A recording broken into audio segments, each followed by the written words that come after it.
An optimist will tell you the glass is half full, pessimist, half empty. And the engineer will tell you the glass is twice the size that it needs to be. It's an Oscar Wilde quote, and I think it's a little funny. It perfectly encompasses what it means to be an engineer. You think about things differently. You see problems that can be solved. And my name is Austin Schneider, and this year in ISM I will be doing aerospace engineering. A little bit about me before we begin. I'm 18 years old. I'm a senior at Frisco High School. My interests are music. I like EDM, classic rock. I like art. I love to draw. Spend a lot of my free time doing that. I love science, physics. I mean, I'm an engineer. I kind of like it. Politics, I think it's pretty darn interesting, actually. Motivation for this year. I chose aerospace engineering primarily because I knew I was going to be an engineer just based on the way I think, but what was left to pick was what field, and I basically just went with what was the coolest thing to pick. Am I not in the screen?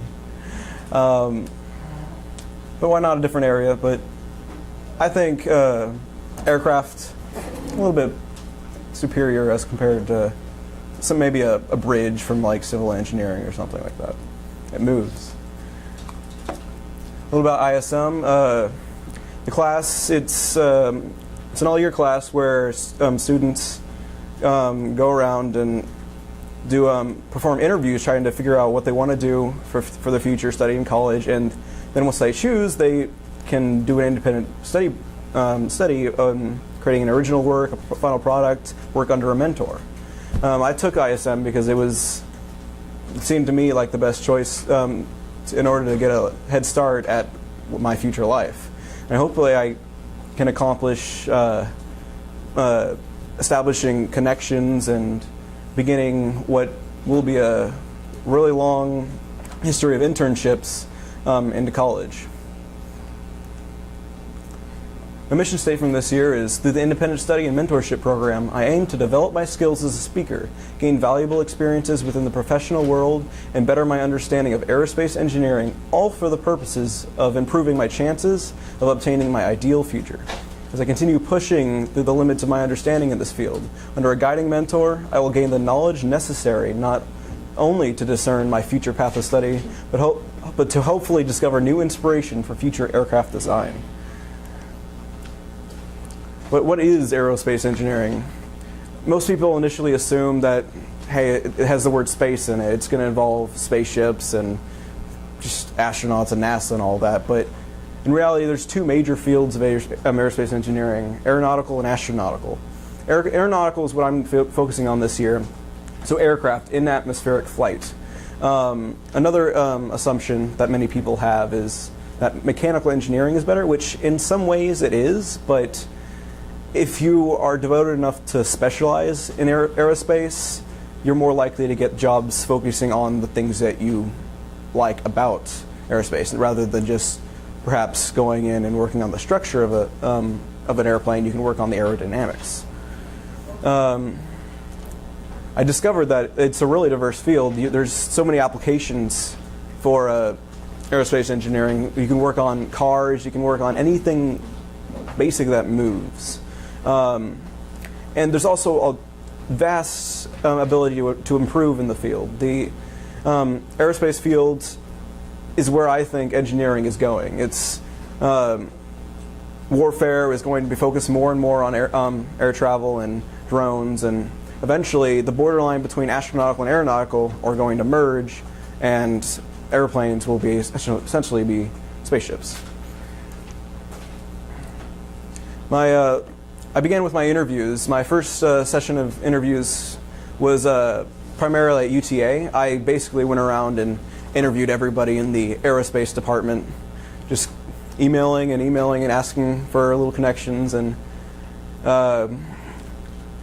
the first person I interviewed at UTA was Dr. Rigsby. I actually attended a seminar that he gave at UTA. He's not a professor there, but he actually works for Sikorsky, and he gave a seminar over helicopters, and he went over the physics and the basic need for them and what can be improved, and that was very interesting. And my actual interview with him, I didn't it was my first one, so I didn't have very many in-depth questions. I was a little shy. I didn't want to pry too deep, but as I interviewed more and more people, I began learning more and more about the field. I started. Dr. Wilson is one of the people I interviewed, and he told me that he worked in the propulsion field, aerospace engineering, before he came and taught. And some of the projects that he told me about were extremely interesting, and they actually got me a little interested in working on propulsion specifically this year in ISM. I interviewed many other people, such as Dr. Armanios. He was the head engineer director for UTA, and he told me about the X-29 and its with its four-swept wings. Over in the late 1970s, Dr. Armonius worked with the U.S. Air Force, and they developed a plane that actually its wings were swept forward as opposed to back. Because you would notice most planes that you see have they have swept wings, but they're not swept forward. It's because they're not very stable, and at certain speeds it'll break off, and without high levels of computers to maintain the stability of the aircraft, you can't pilot it. He told me all sorts of stories about how he went in depth his time working for the military for developing that plane. I also interviewed over at Bell Helicopter. I interviewed several different people over there, but one of the biggest impacts with these interviews is I finally got a view of the actual industry. They let me know. My first visit, I was surprised to see that their company was basically a sea of cubes. There was several hundred in just one floor. It was kind of a little maze going on there, and they gave me a tour of their production floor and showed me how the helicopter's blades were made. Where they laid out all the materials, and they compressed them with heat, and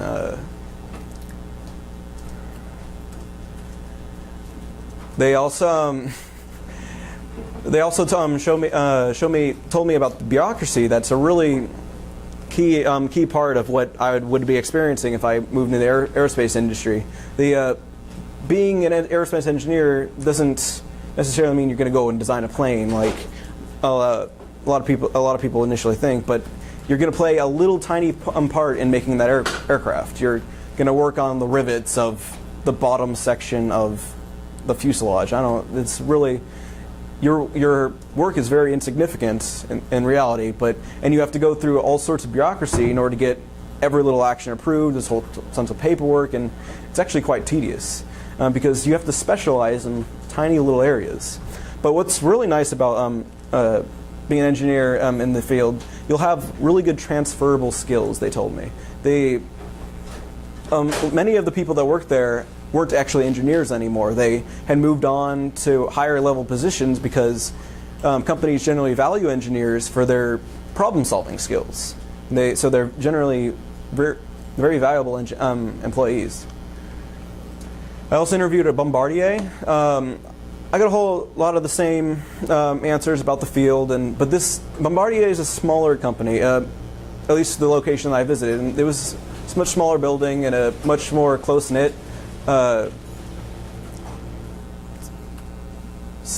family, I suppose you could call it.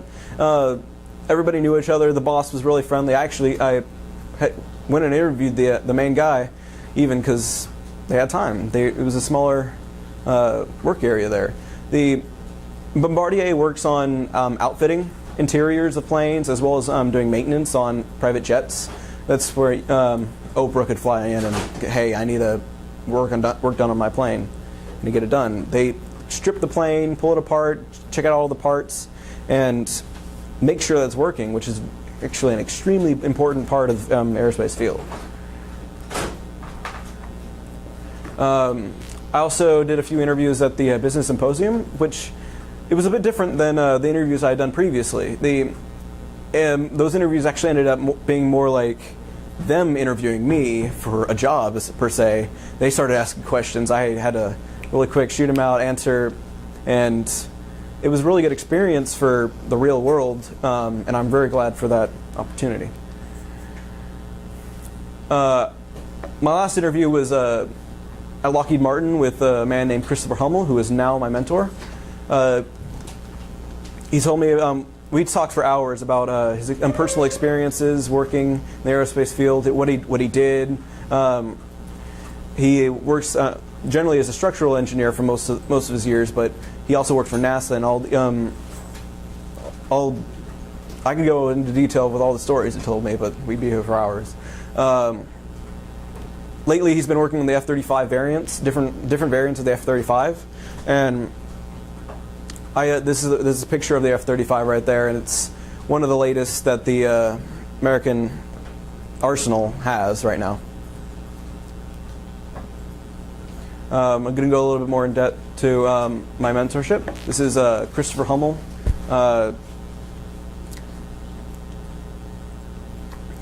My experiences with this mentorship have been extremely positive, and I couldn't have done everything I've done without him.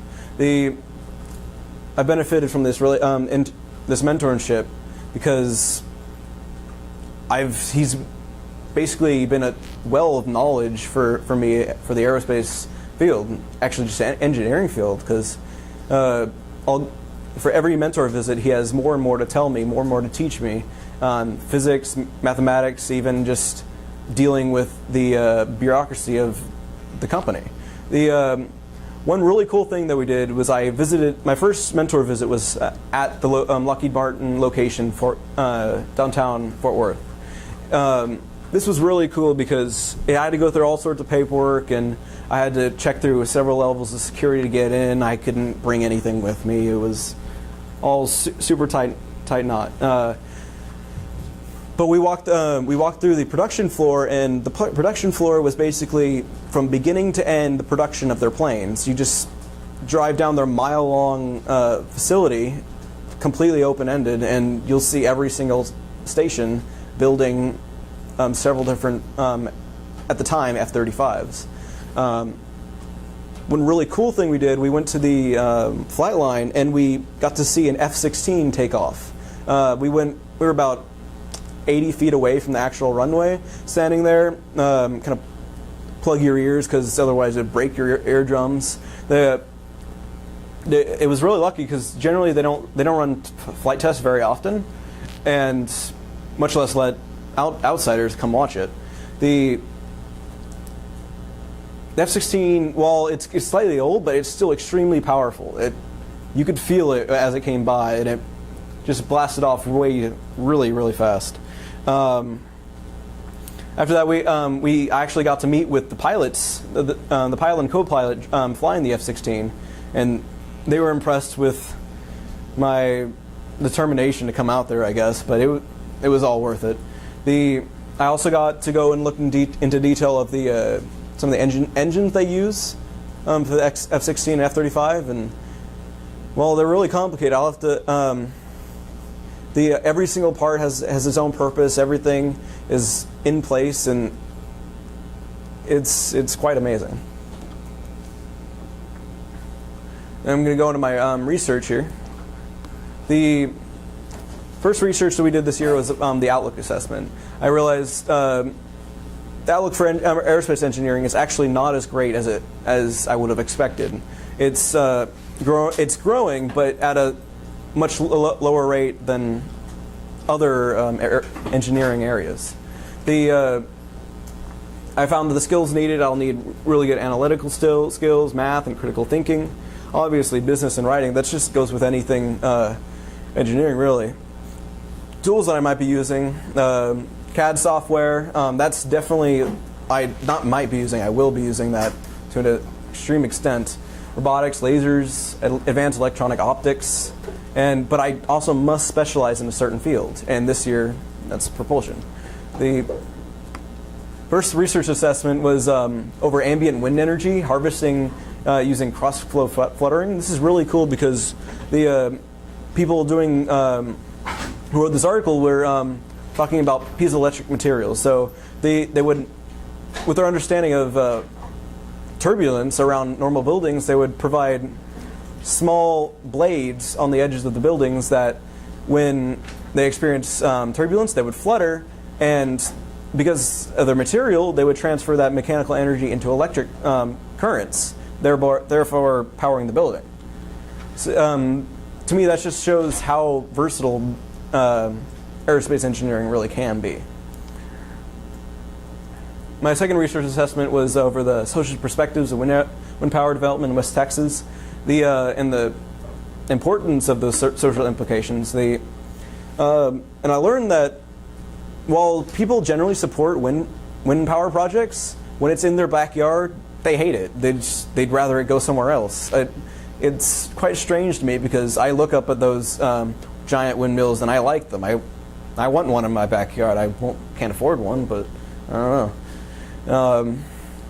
My third, fourth, and fifth research assessments were all basically about the same thing. They were about, I was researching forward-swept wings, because this was after Dr. Armanios from UTA had introduced to me the X-29 that he worked on, which is in that picture right there. The wings are, it looks so strange. It doesn't look like it can fly. But the reason why they don't use it, while it's very efficient, is because it easily experiences problems such as divergence and flutter shear. So I looked into all those phenomenon, and divergence is where when the wing reaches a certain speed and frequency with the air, it'll start to build in its flex, and it'll eventually snap off. It'll twist and break, and then you're going to crash. And it's much more likely with a forward-swept wing. Because I'm only focusing on the highlights of my research, I'm going to go ahead and skip ahead to the 11th research assessment, where I began researching some stuff for my final product. I researched in-flight medical emergencies, general medical emergencies, and while I learned there's all sorts of stuff that can go wrong on airplanes, obviously, and while it is quite rare, but some details that followed with that were that the expectations for in-flight care have actually risen considerably over the years, which, I don't know, it makes sense with more focus on the safety of aircraft, with scanning and screening people. So safety is now a much higher concern than it was, say, 20 years ago. Flight diversions are also one of the major consequences of in-flight medical emergencies. What planes will do when there's a medical emergency is they won't continue to their, if it's bad enough, they won't continue to their destination. They'll turn, they'll call in an emergency landing at the nearest airport of the size they need, and they'll land and get that person a medical evac as soon as they can.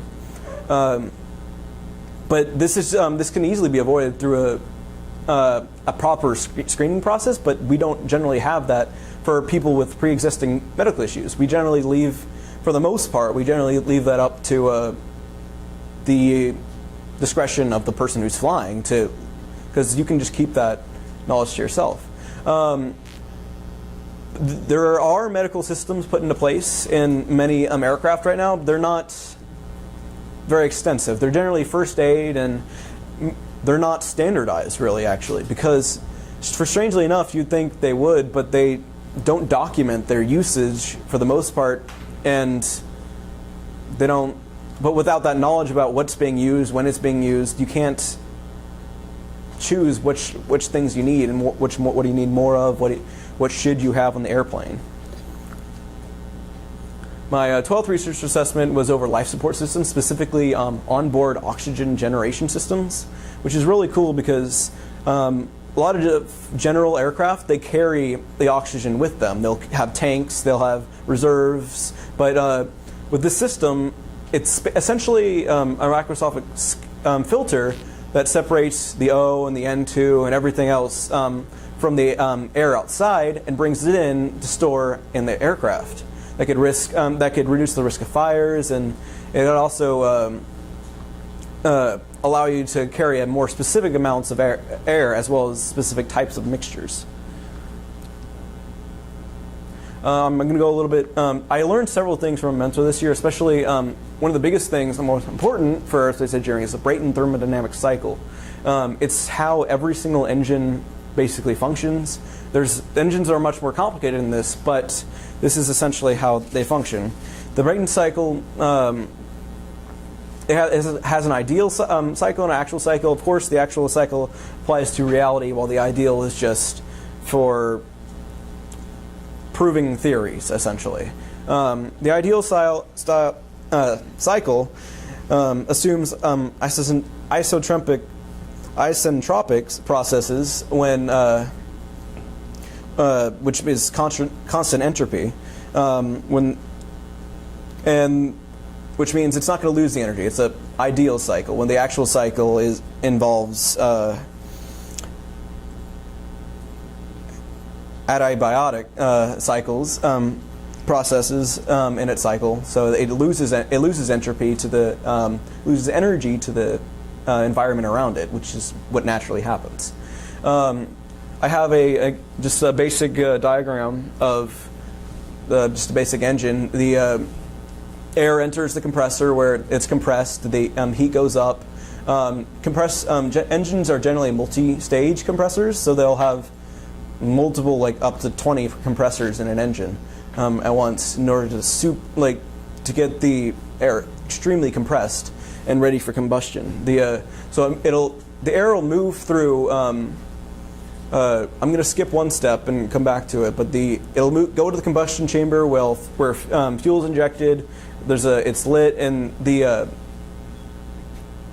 it rapidly expands because it's you're setting it on fire. But the expanded gases will come out and go through the turbine, powering anything in the plane that needs to be powered, and then expelled out for thrust. And then some excess gases will be redistributed through the regenerator, which will help preheat the air after the compressor for the combustion chamber.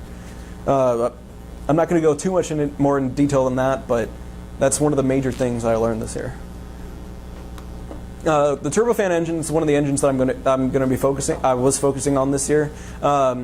It follows that basic cycle, but the turbofan is actually one of the most versatile and most used and most efficient engines in production today.